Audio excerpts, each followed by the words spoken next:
नमस्कार साथियों। आज हम फिर से राजस्थान मिडिएवल हिस्ट्री का वेरी इंपॉर्टेंट टॉपिक मध्यकालीन प्रशासनिक एवं राजस्व व्यवस्था से रिलेटेड आज हम फिर से एक टेस्ट लेकर आए हैं। इस टेस्ट में आपको 30 क्वेश्चन मिलेंगे। प्रत्येक क्वेश्चन करने के लिए आपको 10 सेकंड का टाइम दिया जाएगा और इसके बाद हम क्वेश्चन को आंसर रिवील कर देंगे। तो चलिए दोस्तों, टाइम को बर्बाद ना करते हुए और इस टॉपिक को ख़त्म करते हैं। तो अगला फर्स्ट क्वेश्चन देखते हैं इसका। तो बताइए दोस्तों, मारवाड़ की वीरता साहित्य सेवा के लिए सिरोपाव देने की परंपरा रही थी। तो सर्वोच्च सिरोपाव था, तो सिरोपाव बताना दोस्तों। तो फर्स्ट ऑप्शन है पाल की सिरोपाव, सेकंड ऑप्शन हाथी सिरोपाव, थर्ड ऑप्शन घोड़ा सिरोपाव और फोर्थ ऑप्शन कुड़ा दुसाला प्रयोग सिरोपाव। तो पता है दोस्तों, 10 सेकंड का टाइम दिया जाता है आपको लिए।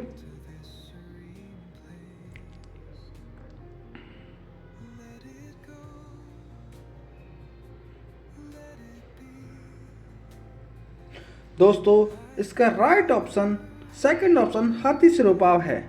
दोस्तों यह एक प्रशासनिक व्यवस्था, प्रशासन के लिए एक वर्क करने वाले होते थे। तो यह बहुत सारे सिरोपाव थे, जैसे कि हाथी सिरोपाव, पाल की सिरोपाव, घोड़ा सिरोपाव, सादा सिरोपाव, कंठी दुपट्टा सिरोपाव, ऐसे ही बहुत सारे सिरोपाव थे। तो सबसे ज़्यादा सर्वोच्च सिरोपाव कहलाता था वो हाथी सिरोपाव होता था। तो दोस्तों अगला क्वेश्चन देखते हैं। राजस्थान के राजवंशों की राजस्व प्रणाली के अंतर्गत किस प्रकार की भूमि को राजा की निजी संपत्ति माना जाता था? तो दोस्तों ऑप्शन फर्स्ट ऑप्शन है भूम, सेकंड ऑप्शन है जागीर, थर्ड ऑप्शन है हवाला, फोर्थ ऑप्शन है खालसा। बताइए दोस्तों, यह एक ऐसी प्रकार की भूमि थी जिसमें पूर्णतः राजा का अधिकार होता था और भूमियां किसी सामंतों के अधीन होती थी, पर यह संपत्ति राजा के अधीन होती थी। और उसका राइट ऑप्शन है खालसा। खालसा प्रकार की भूमि सीधे राजा के अधीन होती थी। अगला क्वेश्चन देखते हैं। जागीर शब्द किस भाषा से लिया गया है? First option Hindi, second option Marwari, third option Sanskrit, fourth option Farsi. बताइए दोस्तों, पर थोड़ा जागीर से भी थोड़ा थोड़ा प्रतीत हो रहा है कि कहाँ से लिया गया होगा, किस भाषा से, किस। तो दोस्तों बताइए इसका आंसर। दोस्तों इसका राइट ऑप्शन फोर्थ ऑप्शन फारसी है। अगर आप बताते हैं, अगला क्वेश्चन देखते हैं दोस्तों। राजस्थान के प्रत्येक राज्य में महकमा बकायत होता था जो, आप ऑप्शन पढ़ते हैं। महकमा बकायत क्या होता था? अच्छी फसल के समय शेष राजवंश वसूलता था। सेकंड है राजा के बकायों का भुगतान करता था। थर्ड ऑप्शन है सरकारी कर्मचारियों की बकाया संग्रह करता था। और फोर्थ ऑप्शन राजाओं के लिए ऋण संग्रह करता था। तो महकमा बकायत का कार्य क्या था दोस्तों, ये आपको बताना है। तो आपके लिए 10 सेकंड का टाइम है, बताइए दोस्तों।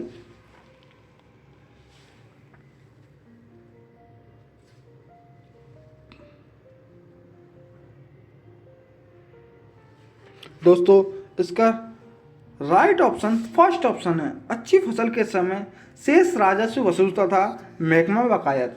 अगला क्वेश्चन देखते हैं दोस्तों। इजारा किसके लिए जाना जाता है? फर्स्ट ऑप्शन है मुद्रा परिवर्तन, सेकंड ऑप्शन भूमि मूल्यांकन, थर्ड ऑप्शन राजस्व की ठेका प्रणाली और फोर्थ ऑप्शन स्वर्ण की खरीद। बताए दोस्तों।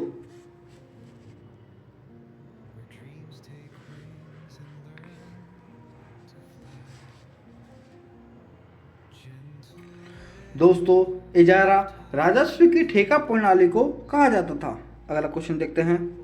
मध्यकालीन राजस्थान के राज्यों में शासक के बाद सबसे महत्वपूर्ण अधिकारी जाना जाता था। तो फर्स्ट ऑप्शन है दौवान, सेकंड ऑप्शन है प्रधान, थर्ड ऑप्शन है मुसाहिब और फोर्थ ऑप्शन अमात्य। बताइए दोस्तों, राजा के पास सबसे महत्वपूर्ण अधिकारी कौन होता था?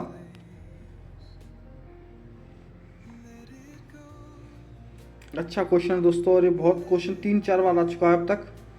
देखो 2015 में आया पहले, तो फिर 2021 में आया, फिर 2023, यानी कि क्वेश्चन रिपीट हो रहे हैं बार बार। इसीलिए हमने पुराने क्वेश्चनों पर थोड़ा जोर दिया गया है कि इन क्वेश्चन यह बहुत इंपॉर्टेंट क्वेश्चन दोस्तों, इसलिए तो इसका राइट ऑप्शन सेकंड ऑप्शन प्रधान है। अगला देखते हैं, 8वीं से 12वीं सदी के समाज में राजस्थान में प्रचलित अधिकारी अक्षपटलिक का संबंध किससे था? तो बताइए दोस्तों, फर्स्ट ऑप्शन है कृषि कार्य पर नजर रखने वाला अधिकारी होता था। सेकंड ऑप्शन है राज्य में आय व्यय का ब्यौरा रखने वाला अधिकारी। थर्ड ऑप्शन है राजकोष और आभूषणों को रखने वाला अधिकारी। और फोर्थ ऑप्शन है विदेश नीति से संबंधित अधिकारी। बताइए दोस्तों, अक्षपटलिका का संबंध किससे था, क्या करता था वो कार्य?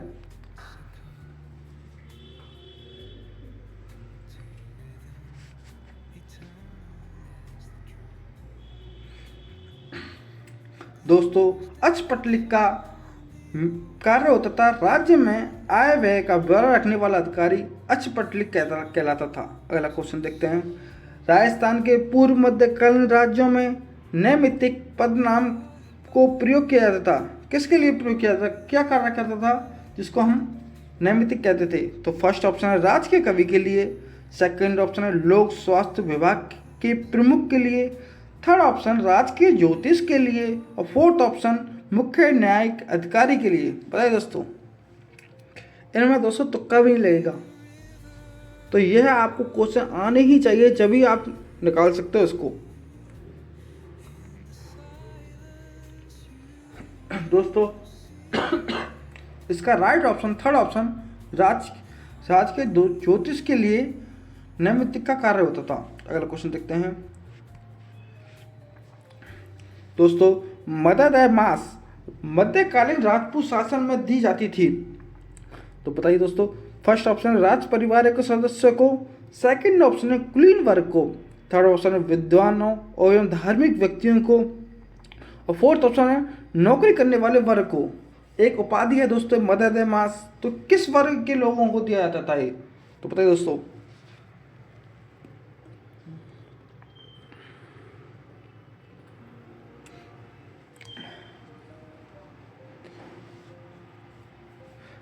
इसका राइट ऑप्शन थर्ड ऑप्शन विद्वानों और धार्मिक व्यक्तियों को मदद मास की उपाधि दी जाती थी। अगला क्वेश्चन देखते हैं, मध्यकालीन राजस्थान में जब्ती एक प्रणाली थी। तो दोस्तों, फर्स्ट ऑप्शन है भू लगान निर्धारित की एक विधि। सेकंड ऑप्शन भूमि के नाप की एक इकाई। थर्ड ऑप्शन है जमींदारी क्षेत्र। और फोर्थ ऑप्शन है कर रहित भूमि अनुदान। बताइए दोस्तों, क्या होता था जब्ती?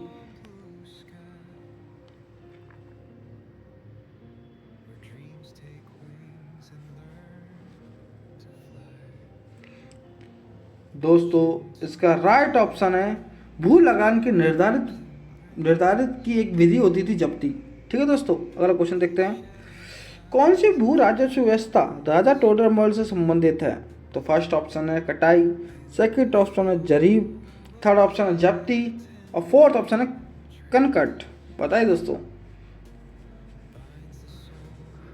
तो राजा टोडरमल ने जो है स्टार्ट की थी एक प्रणाली, तो बताइए दोस्तों कौन सी प्रणाली थी?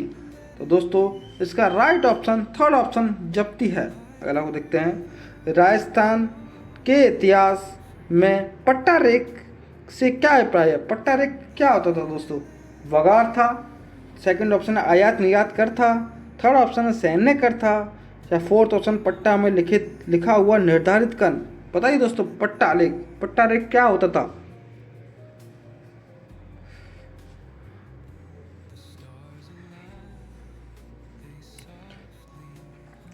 दोस्तों, पट्टा रेख पट्टा में लिखा हुआ निर्धारित कर को हम पट्टा रेख कहते थे। अगला क्वेश्चन देखते हैं दोस्तों, 16वीं 17वीं शताब्दी में राजस्थान में नील का कारोबार अत्यंत विकसित था और नील हमारी सांस्कृतिक विरासत रही है और इस विरासत का गवाह रहा है। तो दोस्तों बताइए, बयाना था, धौलपुर था, अलवर था, करौली था। बताइए दोस्तों, कहाँ पर सबसे ज़्यादा नील की खेती की जाती थी? बताइए दोस्तों ऑप्शन। 10 सेकंड का टाइम दोस्तों।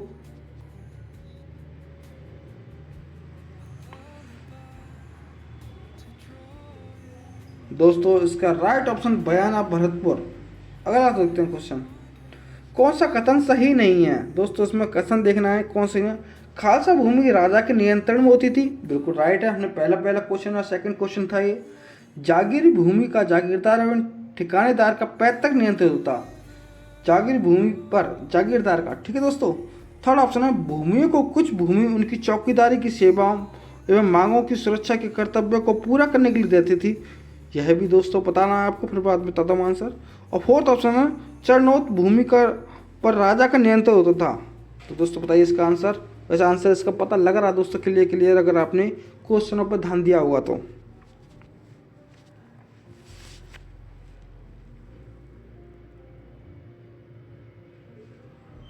दोस्तों इसका राइट ऑप्शन यानी कि असत्य कथन है, सही कथन नहीं है। चरणोत भूमि पर राजा का नियंत्रण। चरणोत भूमि का मतलब है जिसमें हम पशुओं को चराने के लिए भूमि दी जाती थी, उसको हम चरणोत भूमि कहते थे। तो इस पर राजा का नियंत्रण नहीं होता था और राजा का नियंत्रण खास भूमि पर होता था। दोस्तों आपको मैं पहले बता चुका हूँ। तो अगले क्वेश्चन देखते हैं। मध्ययुगीन राजस्थान के सामाजिक आर्थिक जीवन के संदर्भ में पंचकूल है। पंचकुल क्या है दोस्तों? उच्च वर्गों के लिए गुरुकुल, सेकंड है जाति पंचायत, थर्ड है ग्रामीण परिषद और फोर्थ ऑप्शन है मंदिर पंचायत। बताइए दोस्तों पंचकुल क्या है?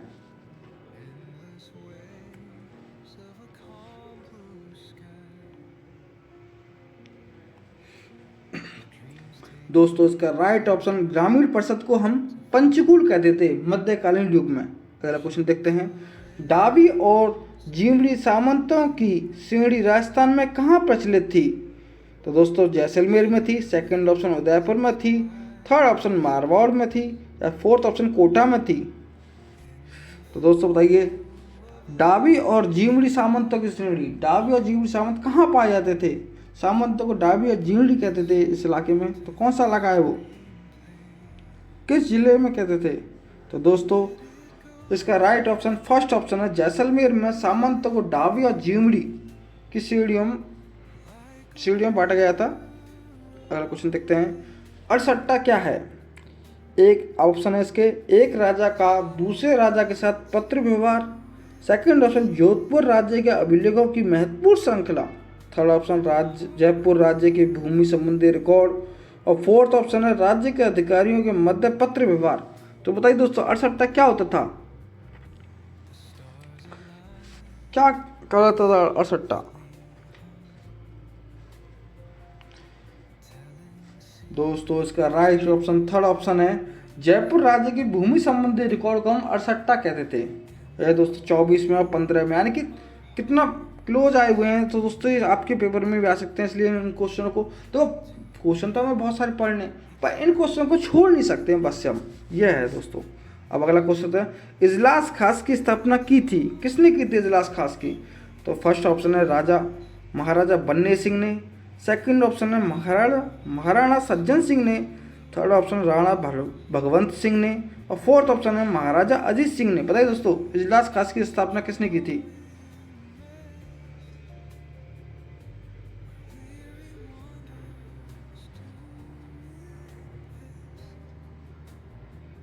दोस्तों इसका राइट ऑप्शन महाराणा सज्जन सिंह ने की थी। और इजलास खास को हम आज मध्यकालीन युग का हम सर्वोच्च न्यायालय कह सकते हैं दोस्तों। समझ गए दोस्तों। अगला क्वेश्चन देखते हैं। मेवाड़ राज्य में महकमा खास की स्थापना की थी। दोस्तों ये तो बार बार यही क्वेश्चन रिपीट हो गया है, तो उसका आंसर है इसमें टाइम होगा महाराणा सज्जन सिंह ने। 20 क्वेश्चन 5 में दोस्तों बहुत जल्दी हम तो 20 क्वेश्चन देखते हैं। 16, 32 और गोल का संबंध किससे है? तो दोस्तों फर्स्ट है बीकानेर राज्य के सामंतों की श्रेणियाँ थी, सेकंड ऑप्शन जयपुर राज्य के सामंतों की श्रेणियाँ थी, मेवाड़ राज्य के सामंतों की श्रेणियाँ थी, चाहे मारवाड़ राज्य के सामंतों की श्रेणियाँ थी। बताइए दोस्तों इसका आंसर राइट आंसर।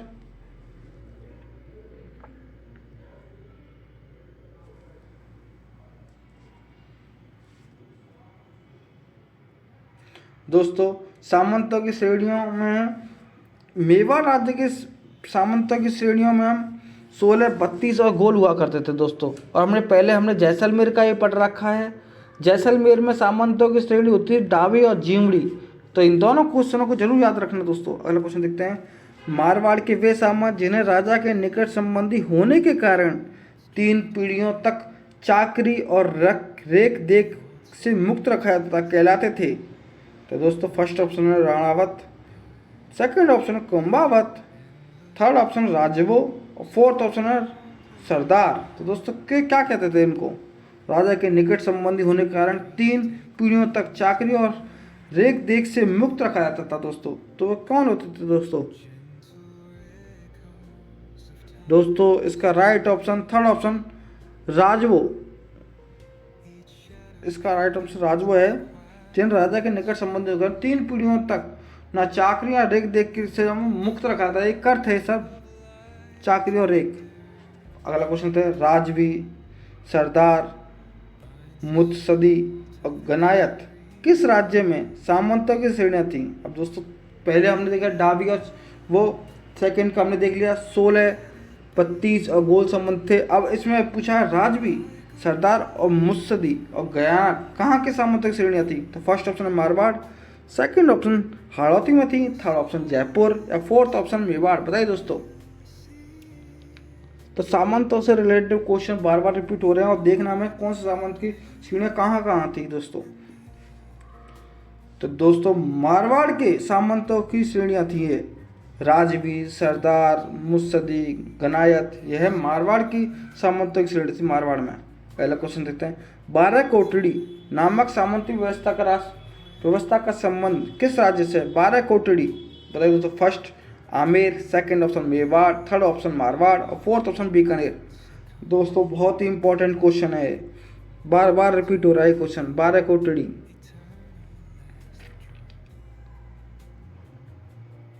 दोस्तों इसका right option first option Amer में 12 कोटड़ी नामक सामंती व्यवस्था थी। अगला क्वेश्चन देखते हैं लाटा अथवा लाटाई एवं कुंता क्या था?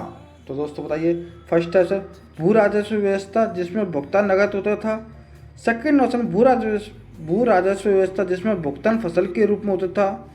थर्ड ऑप्शन राज्य द्वारा ली जाने वाली एक प्रकार की बेगार लाटा और फोर्थ ऑप्शन है सामंत द्वारा अधिरोपित एक प्रकार का उपकार। तो लाटा और लाटाई और कुंता क्या था ये चीज?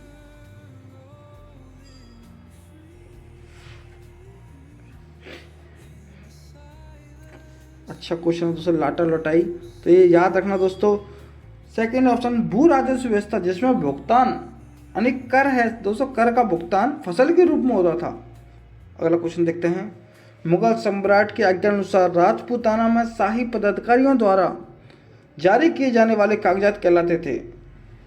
दोस्तों एक बार क्वेश्चन को दोबारा पढ़ते हैं। मुगल सम्राट की आज्ञा अनुसार राजपूताना में शाही पदाधिकारियों द्वारा जारी किए जाने वाले कागजात क्या कहलाते थे? तो फर्स्ट ऑप्शन है खरीता, सेकंड ऑप्शन मंसूर, थर्ड ऑप्शन है फरमान और फोर्थ ऑप्शन हस्बुल हुक्म। बताइए दोस्तों क्या कहलाता था?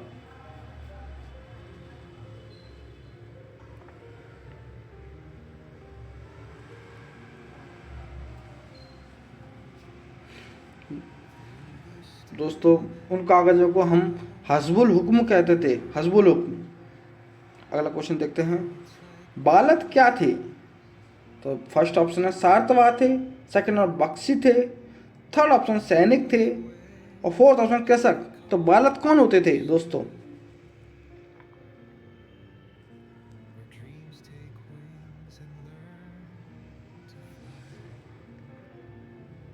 दोस्तों इसका राइट ऑप्शन फर्स्ट है बालात वही थे दोस्तों जो गाड़ियों पर अपना माल लाद कर पूरे काफिले के साथ उस माल को दूर दूर तक बेचने जाने वाले व्यापारियों को हम बालत कहते थे बालत।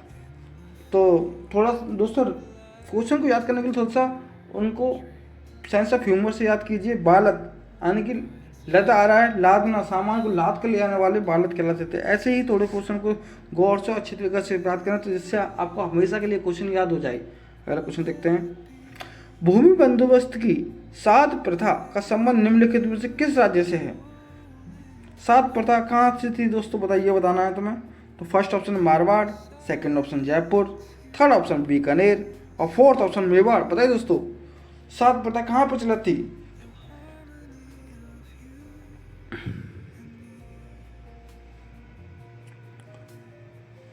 दोस्तों 7 प्रथा मेवाड़ की में प्रचलित प्रथा थी, 7 प्रथा।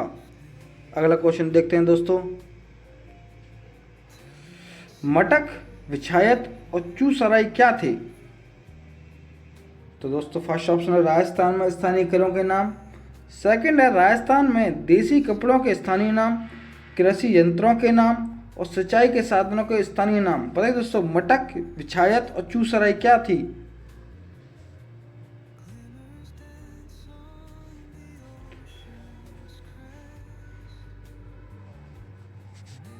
दोस्तों इसका right option first option Rajasthan में स्थानीय करों के नाम थे मटक, विछायत और चूसराई। पहला क्वेश्चन देखते हैं, राजस्थान की प्राचीन रियासत के संदर्भ में कांसा परोसा क्या था? कांसा परोसा क्या कहलाता था दोस्तों? सिंचाई की एक किस्म थी दोस्तों। यानी कि थर्ड ऑप्शन है एक प्रकार की लाख थी। फोर्थ ऑप्शन है भूमि का एक प्रकार था और सेकंड ऑप्शन है इनमें से कोई नहीं। बताइए दोस्तों क्या थी ये कांसा परोसा?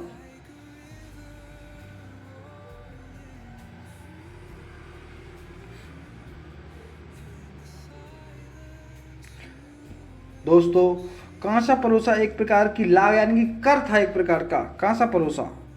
तो इसका राइट ऑप्शन थर्ड। अगला क्वेश्चन देखते हैं, तिवारा कर वसूला जाता था। तिवारा कर किससे वसूला था?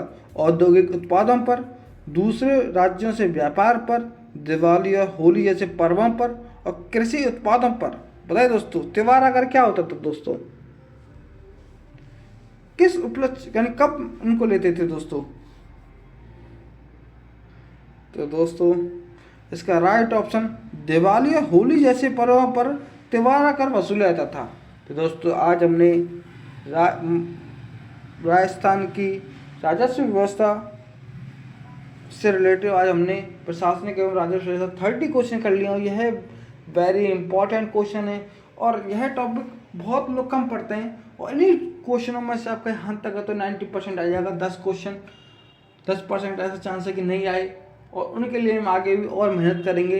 अभी हम एक बार पूरी राजस्थान हिस्ट्री और ज्योग्राफी और कला और संस्कृति आर्ट एंड कल्चर का पूरा एक बार एक 50-50 क्वेश्चन कर दें, फिर हम इनसे अलग अलग क्वेश्चन और पिछली फिर दोबारा हम एक सीरीज स्टार्ट करेंगे जिसमें हम 100 क्वेश्चनों का एक वो करेंगे टेस्ट।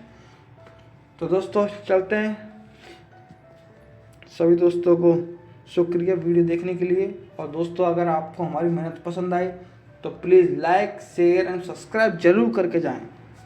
आपके इस थोड़े से मेहनत यानी कि आपकी थोड़ी सी सहयोग से हमें बहुत ही ज़्यादा उम्मीद मिलेगी अपने चैनल को चालू रखने के लिए। तो चलिए दोस्तों बाय।